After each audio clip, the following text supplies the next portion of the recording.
This is Seeker, a LitRPG serial by Leland Artra, created by text-to-audio technology. Chapter 2, Bram. Aiden pushed open the creaking door of Bram's small bookstore, a bell tinkling cheerfully above.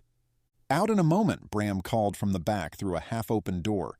He inhaled deeply, the musty scent of aged paper and binding glue, a stark contrast to the acrid soot and cloying sweat permeating the smithy.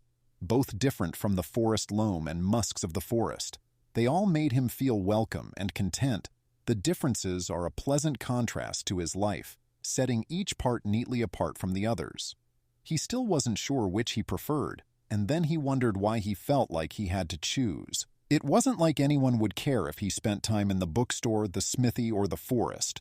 A rapid set of tinkles, then the creaking sound of steps on the old wood floor. The door creaked a little as Bram pushed it open to maneuver a wooden serving tray holding a brass teapot wrapped in a patchwork rag, 3 mismatched cups, a stack of 3 teacup plates also mismatched, and a small crystal bowl holding a meager stack of small brown cake squares.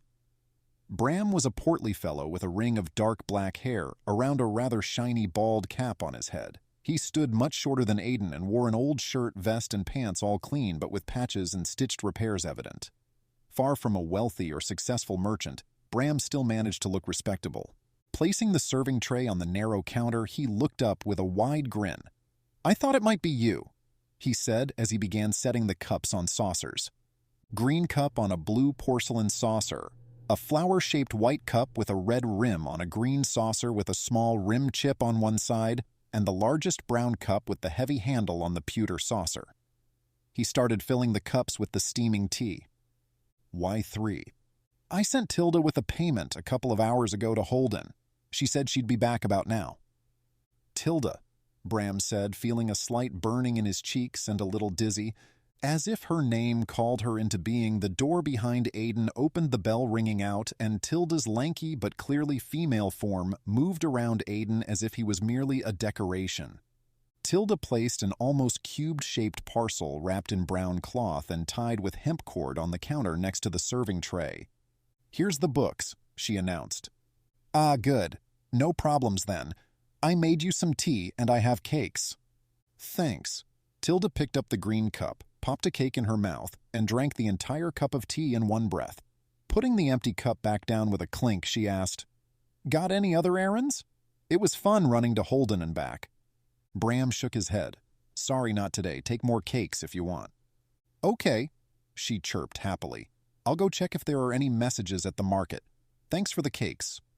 Tilda popped another cake in her mouth, put a third in her belt pouch, and spun around to again move around Aiden.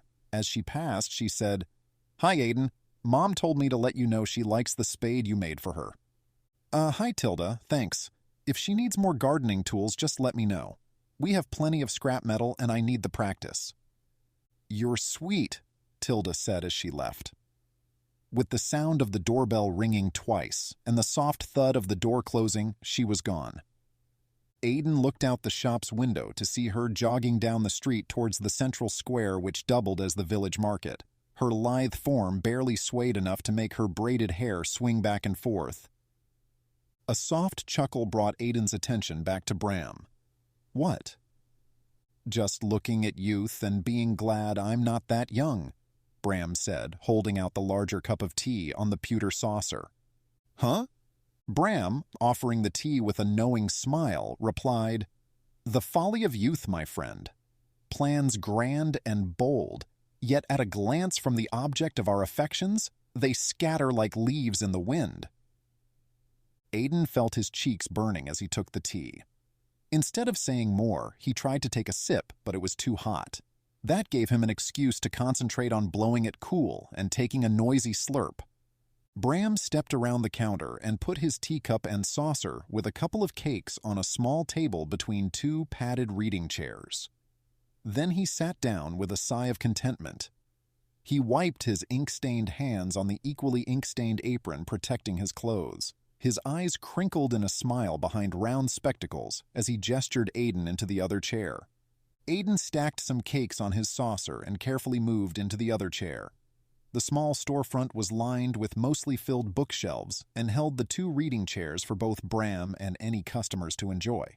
There wasn't much room for more. It had felt so much larger to Aiden years before, but then he'd been so much smaller then. Bram popped a cake into his mouth and chewed happily. Aiden took a half bite and tried not to make a face at the unexpected flavors. The cakes were not chocolate, but a dark molasses and graham flavor. He wasn't sure if he liked it. It was almost too sweet. But, after a sip of the astringent tea, the flavor combination was good. After they'd sipped their tea and finished their first cake, Bram set his cup down. "Why so early?" "I used the steel preservation today. It manifested as you thought. I'm finished, and Dad is out helping Horn with a broken blade." "Exactly like I described?" "I concentrated as you taught," said the incantation in the proper tones, and there was a slight glow of the metal beyond the heat. It had no problems with the quench. It looks a bit smoother and more uniform of color than it would have without the spell. But did you feel anything? Did the energy transfer from you or through you?" Aiden took a moment to think and then shook his head. Bram said, looking down into his cup. "I thought you'd be pleased." "Oh, I am, but this is more proof. Something is off with the arcanum." Aiden blew on his tea and tried it again. It was cool enough to take a swallow. "Why do you say that?" "Even in working metals, there is a huge difference between the precise instructions and actually working it out. This is why we need master blacksmiths, because there are impurities in the ores, other alloys in the mix, and we have to know what we are expecting and make adjustments. That is the most important lesson Dad has taught me." Bram waved his hand. Yes, but you've studied the basics with me. Is saying the words while concentrating the same as the fundamentals taught?" Aiden paused to think and sipped slowly at his tea. "You've complained that something was wrong, but I never understood. But now that I've finally done a minor. Aiden glared at Bram. "A more complex working, I think I see what you mean. It is subtle." Bram nodded. "So subtle everyone dismisses it. I only really paid attention when I had to teach a first-year class, and that got me exactly nowhere." Aiden watched Bram for a few moments. He wasn't sure if the reference to nowhere meant Lapidara or just intellectually. Of course, Lapidara was at the end of the western trade roads. Only hunting trails and animal paths led further west into the Obyche Mountains, and the ocean was the only thing beyond the mountains, so end of the road. Lapidara really was nowhere important in the empire or world. As if reading his mind, Bram looked him in the eye. "I like it here, but I feel like there is something to learn." Then he leaned back and laughed. "I might yet puzzle it out with your help. Or maybe you'll figure it out and go toss the knowledge into those stiff-back masters' faces." Aiden chuckled. The idea that he'd travel all the way to Serenth was ridiculous. He might go as far as Nemeth, but that was only a quarter of the way to Serenth and 100 miles beyond Holden. "What did you get from Holden?" "Oh!" Bram stood excited and grabbed the bundle from the counter to sit back down. He untied the bundle, revealing 4 books. 3 were various sizes, but all were small enough to carry easily and were well read by the amount of wear on their spines. The last was much larger and a good 2 fingers thick. Its green leather binding with a white set of symbols glistened in the light. Aiden leaned forward. That book seemed to draw him to it. Bram didn't hesitate or taunt. He handed the volume to Aiden with a wide smile. "This was published a few years back by a friend. I've been trying to get a copy for some time." Aiden gently placed the book in his lap and wiped his hands clean on his pants before picking it back up to inspect. The embossed title read, "The Complete Dawnish Ancient Folklore and Fables." His interest piqued. Aiden flipped through the pages, scanning illustrations of fantastical creatures and adventures accompanied by elaborate tales of their cunning and magics. When he opened it, a folded packet of paper fell into his lap. Picking it up, he turned it over to see Master Bramditha Finalish, written in thick, neat strokes. Bram snatched the packet away, turning it over to open it. "He must have written me back. See if that has an index. We might find a reference to Orditha or Sub-Astris." Aiden froze for a second at Bram's quick movement, but he did note the hurried but intentional flipping of the packet to conceal the address. Yet, he immediately forgot about Bram's eccentric behavior at the mention of the words inscribed on the broken token he'd found a month back. It was silver and probably part of a pendant or amulet, and had clearly been ripped in half. The half-circle artifact had a ribbed rounded edge and finely engraved symbols in a band around the outer edge of one side. But the jagged edge consisted of equal parts melted smooth, pitted burnt, and stress burrs. What could possibly have torn a circular silver pendant larger than any coin of the realm and weighed at least a full ounce in half but left the remaining half in practically perfect condition? Aiden had no clue. There were some clues as to what it might be. One side had symbols, and the feet of some wolf or hound were depicted in the center. The other side had a butterfly-like pair of wings for the left side of some other creature that might have a human arm. At least there was a human-like narrow arm with a hand held gently open.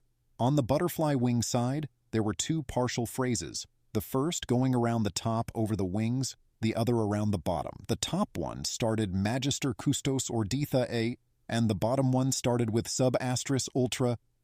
Aiden was disappointed to see there was no index, so he flipped through the tome, looking at the detailed sketches and scanning the written parts. Each fable was preceded by a scholarly dissertation on the origins, variations, and possible meanings, then the actual fable, and finally another article about known variations or changes. Bram's voice interrupted Aiden's perusal of the book. My friend says he has not been able to find any information on the symbols we sent, and he sent a copy of the rubbings on to some colleague in Nemeth.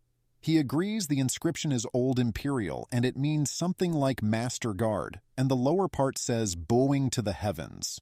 He has been collecting ancient legends and myths of our lands since we were young students together at Collegium, so his translation is probably better than mine. You didn't tell me you'd sent him a rubbing.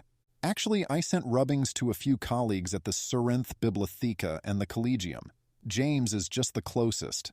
As long as I was asking for a copy of his recent work, I didn't think it'd hurt. Aiden tried to imagine the grand palace of books that Bram had described on many occasions that was the Surinth Bibliotheca, the greatest collection of knowledge in the world. Surely they'd be able to help identify the source of this odd half-coin or token. I guess that makes sense. Turning his attention back to the book, he patted the open pages. I want to read this whole book. There is no index, but these details are really interesting. Aiden's eyes lit up as he turned the book towards Bram, showing a detailed sketch of a small, vibrantly colored bird. Just look at the plumage on this one. Have you ever heard tell of such a breed, Bram? Bram adjusted his spectacles, scrutinizing the image closely. Can't say I have, though it reminds me of an extinct bird I've heard of called a toucan, known for its intelligence and mischief. Toucan? What kind of name is that? A name that made sense to the people who used it. I did say it was extinct, and that should have hinted at ancient. Okay, point made. Do you have anything about not extinct animals? I'm curious about how smart can they be. Why are your traps still being tampered with? I don't know. I haven't gone out and checked since the day before. Only one had been tampered with. Still, I got a couple of fine finches and one parrotlet. That doesn't sound too bad. Yeah, but the one that had been tampered with wasn't cut open. If it had been a person, they'd have just opened the latches and pulled the spring top up. If it had been an animal wanting to eat the bird, it would have just smashed the trap altogether. And besides, the trap was too high up and not something any normal predator could get to. The bindings for the side of the trap had been chewed through, opening just enough of the side panel to let a bird out without compromising the trap's location. Did you change your traps like you said? A bit after the last set had been broken out of. I've modified them all. More complex, stronger, safer. So this tells you smart, not lucky. It was too exact. No other bindings had been chewed on. So you propose there is some nemesis out there freeing your captured birds that is not a person but still sentient, driven, purposeful. Bram leaned forward, his eyes alight with interest. You think there's more to this than meets the eye? Aiden nodded, his mind racing with possibilities. I'm dealing with something that is clever. I'm sure of it. Then you must investigate further. Bram encouraged, his voice steady and sure. Set your traps, observe, learn. There's a lesson in this for you, one way or the other. Aiden leaned back, feeling a gentle tingling at the back of his neck and face, and softly answered, "Yeah, I thought maybe—" He trailed off without finishing.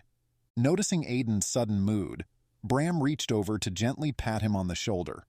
"The theory is possible, but you only have one sampling of one. I'll look for some possible explanations." Aiden took a long breath. "I'm going to go out and check the traps this evening. I'll leave this with you." He placed the new book on the side table.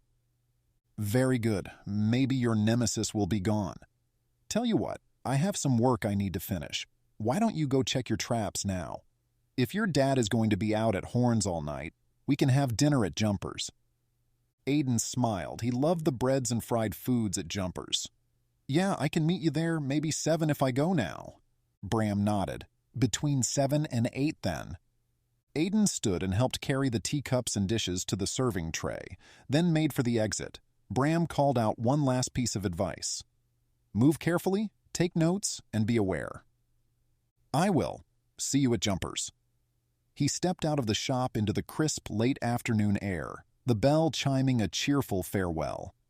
He made his way out of the village towards the forest.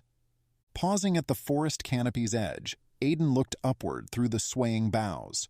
A sense of adventure now fed his anticipation. He needed to move carefully. This wasn't some ancient and arcane force, but still it was something fun, and the true nature of his adversary remained a mystery yet to be unraveled. Want more? Check out reamstories.com/seeker. Thank you for listening. Before you go, please like, subscribe, and comment. I'd love to hear your comments on these stories, good or bad. These audio readings are produced with text-to-audio technology to keep costs down. To support producing these with greater quality and frequency, leading to the ability to use voice actors, there are 2 options. Option 1, and my personal favorite, go to reamstories.com/seeker and follow or subscribe to get early access, participate in the amazing community of listeners and fans, and thus support the writing, editing, and audio production. Or, Option 2, go to patreon.com/LARTRA and become an audio production patron. Subscriptions sustain the serial writing projects and all their associated costs. Again, thank you for listening. I hope you've enjoyed this audio production.